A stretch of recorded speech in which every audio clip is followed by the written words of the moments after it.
మీ ఎలాంటి వ్యాపార ప్రకటనలకైనా వెంటనే మా ఛానల్ సంప్రదించండి.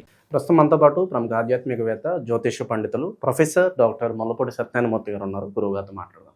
నమస్కారం గురు. నమస్కారం మణికంఠ గారు. చూస్తూనే మనకు 2026లో మొదటి 6 నెలలు అయిపోయినాయి. మరి సెకండ్ హాఫ్లోకి ఎంటర్ అవుతున్నాము. దానిలో భాగంగా జూలైలో ఇది మొదటి నెల, సెకండ్ హాఫ్లో. మరి జూలై నెల మేషరాశి వాళ్ళకి ఎలాంటి అదృష్టాన్ని తీసుకురాబోతుంది?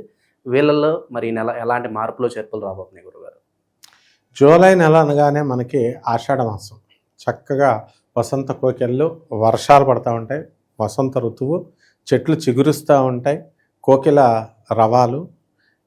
ప్రకృతి శోభాయమానంగా ఎలా ఉంటుందో మనిషి 12 రాశుల వారు కూడా ఇంచుమించు కష్టాలనేవి కొంతమందికి ఉంటాయి, ఉన్నా పర్లేదు. 12 రాశుల వారికి కూడా ఈక్వల్గా కొద్దిగా లాభాలు ఉంటాయి.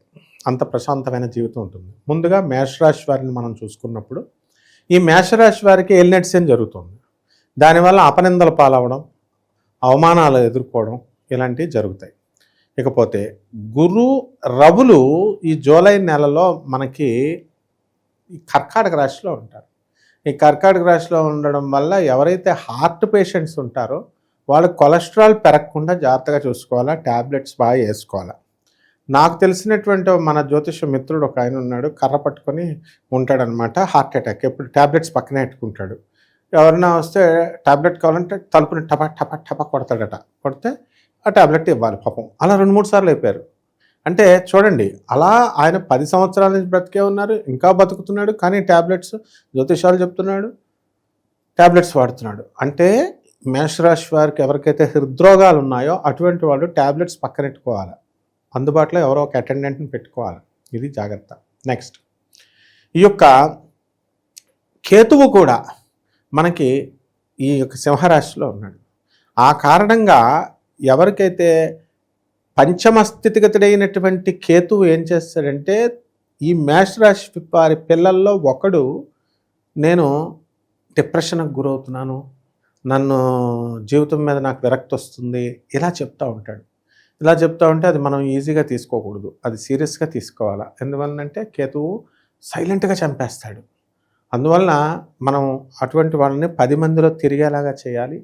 అవసరమైతే రీహాబిలిటేషన్ సెంటర్కి తీసుకెళ్ళాలి, ఎర్రగడ్డ మెంటల్ హాస్పిటల్కి తీసుకెళ్ళడం వల్ల కొంత ఫలితం అనేటటువంటిది ఉంటుంది. నెక్స్ట్, లాభంలో రాహు అద్భుతమైనటువంటి ఫలితాలు ఇస్తాడు. కిరాణా వ్యాపారం నుంచి, కర్రల వ్యాపారం నుంచి, బిల్డర్లు, రైస్ మిల్లర్స్, రైస్ ఇలాంటి వ్యాపారాలు అన్నీ కూడా, సాఫ్ట్వేర్ ప్రాజెక్ట్స్ కూడా బ్రహ్మాండంగా జరగడం అనేటటువంటివి జరుగుతాయి. నెక్స్ట్, శని వ్యయస్థితిగతుడై అమెరికాలో మరి ఎన్నో, మనం మేషరాశి వారు అగ్ని ప్రమాదం అవడానికి జాగ్రత్త అని చెప్పాం మనం. ఇప్పుడు నిన్న మనకి శాండియో అనేటటువంటి ప్రాంతంలో 90 ఎకరాలు కాలిపోయింది. మేషరాశి వాళ్ళకి మాత్రము జస్ట్ 1 మైల్ దూరంలో వీళ్ళ ఇల్లు కాలలేదు. అక్కడంతా కర్రలతోనే కదా కాలుస్తా అంటుకుంటే ఫారెస్ట్ 90 ఎకరాలు కాలిపోయింది. ఇళ్ళు కూడా కాలిపోతాయి. ఇన్సూరెన్స్లు ఉంటాయి, డబ్బులు వచ్చేస్తాయి, లోపల టీవీలో ఫ్రిడ్జ్లు కాలిపోయినా ఏం పర్లేదు, వచ్చేస్తాయి. కానీ మనకి ప్రమాదం కదా, టైం వేస్ట్ కదా. కానీ మేషరాశి వాళ్ళకి అవ్వలేదు. అంటే అగ్ని ప్రమాదం దగ్గరకు వచ్చి ఆగిపోయింది. ఈ రకంగా మీద ప్రమాదాలన్నీ వస్తాయి, తర్వాత ఏమి ఉండవు. అలాగే ఇక వ్యాపారాల పరంగా ఏ వ్యాపారాల్లో ఇన్వెస్ట్మెంట్ చేయొచ్చు అంటారు గురు? ఎండుమిరపకాయల వ్యాపారం, వెజిటబుల్స్ కమిషన్ వ్యాపారాలు, స్పైసెస్. ఇప్పుడు అందరూ కూడా ఈ యొక్క బాడీ మీద ఎక్కువగా శ్రద్ధ తీసుకుంటున్నారు. జిమ్ములు, కాస్మెటిక్స్, పౌడర్లు బాగా రాయడము. ఆ తర్వాత పెళ్ళికాని కుర్రాళ్ళు లావుగా ఉన్నారు, వాళ్ళు మహేష్ బాబులా కావాలని డైటింగ్లో, ఆడవాళ్ళ డైటింగ్లో 0 సైజ్ కరీనా కపూర్లా కావాలని. కాబట్టి ఫుడ్ సంబంధించినటువంటి వ్యాపారాలు, కాస్మెటిక్స్, స్పైసెస్ ఇలాంటి బిజినెస్లన్నీ కూడా బ్రహ్మాండంగా సాగుతాయి. వృత్తి వ్యాపారాల పరంగా ఎలా ఉంటుందంట? వృత్తి వ్యాపార పరంగా బ్రహ్మాండంగా ఉంటుంది. గత నెల కంటే కూడా, ఆదాయాల కంటే కూడా ఈ నెలలో ఆదాయాలు బ్రహ్మాండంగా పెరుగుతాయి. ఎందుకంటే శుక్రుడు కూడా కర్కాటక రాశిలోకి వచ్చాడు, రవి బుధులు ఇద్దరు ఉన్నారు. రవి బుధులు కూడా మనకి 15 తర్వాత, జూలై 15 తర్వాత కర్కాటక రాశిలోకి వస్తున్నాడు. ఆ తర్వాత బుధుడు చక్కగా ఈ యొక్క 21 రోజుల తర్వాత ఆయన కర్కాటక రాశి, మిథున రాశి నుంచి రావడం జరుగుతుంది. కాబట్టి వ్యాపారాలన్నీ కూడా బ్రహ్మాండంగా ఉంటాయన్నమాట. అయితే చాలామందిని చూడండి, ఇప్పుడు ఏలినట్సేన్ అనగానే అపనందల పాలవుతాయంటే కేర్ చేయరు చాలామంది. ఒక మామగారు ఉన్నాడు మనకు తెలిసిన వాళ్ళు. ఆ మామగారు 2 కొడుకులు, పెళ్లి చేశాడు. పెళ్లి చేసిన తర్వాత ప్రతిదీ సెలక్షన్ అంతా కూడా మామగారే చేయాలంట. ఆ కోడలు వేసుకునే బ్రా దగ్గర నుంచి కొడుకేసుకునే కడ్రాయర్ల వరకు, అంటే ఇంకా చిన్నపిల్లలాగా చూస్తున్నాడు వాళ్ళని పాపం. వాళ్ళిద్దరూ శుభ్రంగా రూమ్లో సంసారం చేసుకుంటుంటే రాత్రి 11:30 గంటలకి తలుపు కొడతాడంట. కొట్టి అకౌంట్స్ చూద్దాం రా అంటాడంట. వాళ్ళ కోడలు ఏం పెట్టేసింది తెలుసా కేసు? కొడుకు కోడలు ఇద్దరు మేము హ్యాపీగా ఉంటే చూడలేకపోతున్నాడు, అకౌంట్స్ అని అర్ధరాత్రి మేము కలిసి ఉండే టైంలో పిలిచేస్తున్నాడు అని చెప్పేసి పోలీస్ కేసు పెట్టేసింది.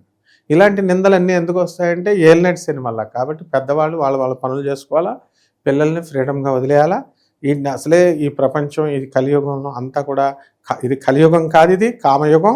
ఈటింగ్ అండ్ మేటింగ్, కామానికే ప్రాధాన్యత ఇస్తారు. కాబట్టి మొహమాట పడకుండా అందరూ కూడా ఎవరు ఏ గోల్స్తో వచ్చారో ఆ గోల్స్ పూర్తి చేసుకుని ఆధ్యాత్మిక ఆ మీటింగ్ మీద విరక్తి తీసుకొచ్చి ఈ యొక్క మేషరాశి ఈ శనీశ్వరుడు ఏం చేస్తాడంటే చక్కగా ఆధ్యాత్మిక సాధన మీద దృష్టి కల్పిస్తాడు.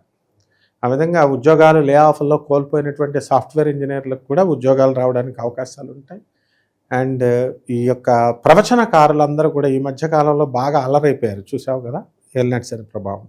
మేష రాశికి చెందినటువంటి వాళ్ళు ఇప్పుడు మనం కరెక్ట్గా లెఫ్ట్ సైడ్ వెళ్తున్నా అవతల వాళ్ళు వాళ్ళు లెఫ్ట్ సైడ్కి వెళ్ళాలి, వాళ్ళు కూడా రాంగ్ రూట్లో వచ్చి రైట్ సైడ్ వచ్చి ఎలా గుద్దేస్తారో ఆ విధంగా షిరిడి బాబా కోసం మనం ఆయనతో ప్రారంభమైనటువంటిది ఒకళ్ళనొకళ్ళు తిట్టేసుకొని ఎలాగైతే వచ్చేసిందో అలా మేషరాశి వాళ్ళంతా కూడా కల్లోలాలు అయిపోవడానికి అవకాశాలు ఉంటాయి నాయన.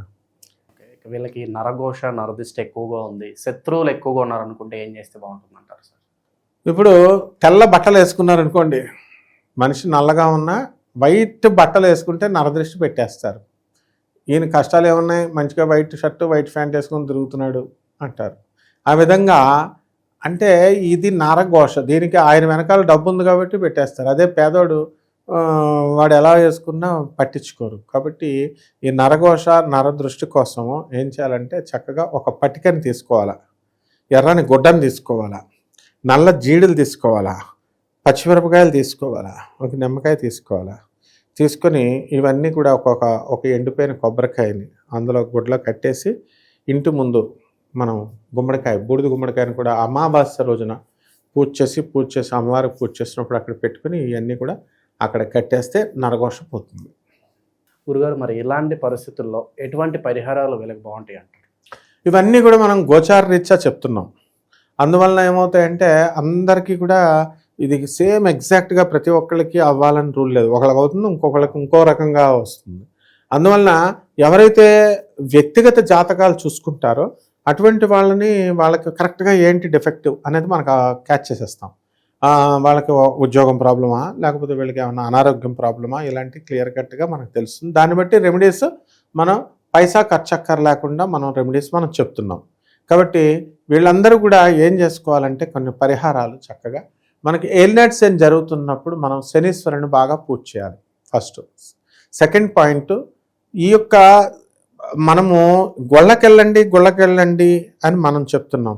దాంతో గుడికి వెళ్తేనే దోషాలు తగ్గిపోతాయేమో అని దేవాలయాల మీద వెళ్ళి అరుణాచలం గుడికి వెళ్ళి అక్కడ పాపం అభంశం తెలియని అమ్మాయిల్ని 11 మంది అత్యాచారం చేశారు. 2 అమ్మాయిల్ని, వివాహితుల్ని. మళ్ళీ వీడియోలు తీసి ఫేస్బుక్లో పెట్టారు. ఈ పాపం మొహమాటం లేకుండా మా గురువులైనటువంటి చాగంటి గారిది, నండూరు గారిది, అందులో డౌట్ లేదు. ఎందువల్లంటే అలా చెప్పకూడదు, ప్రజల అభిప్రాయం అది నేను చెప్పేది. కాబట్టి వీళ్ళందరూ ఏం చేయాలంటే ఇంట్లో శనీశ్వరుడికి పూజ చేసుకోవడము, రావి చెట్టుకు పూజ చేసుకోవడము, రావి ఆకుల్ని కోసి ఓం నమ శివాయ అంటూ శివుడి మీద వేసుకోవడము, ఆ తర్వాత అనాథలకి, వికలాంగులకి, సాధువులకి, పేదవారికి వీళ్ళు దాన ధర్మాలు చేసుకోవడం ద్వారా బ్రహ్మాండంగా నివృత్తి అవుతుంది నాయన. మంచి విశ్లేషణ అందించారు గురుగారు, ధన్యవాదాలు. ధన్యవాదాలు.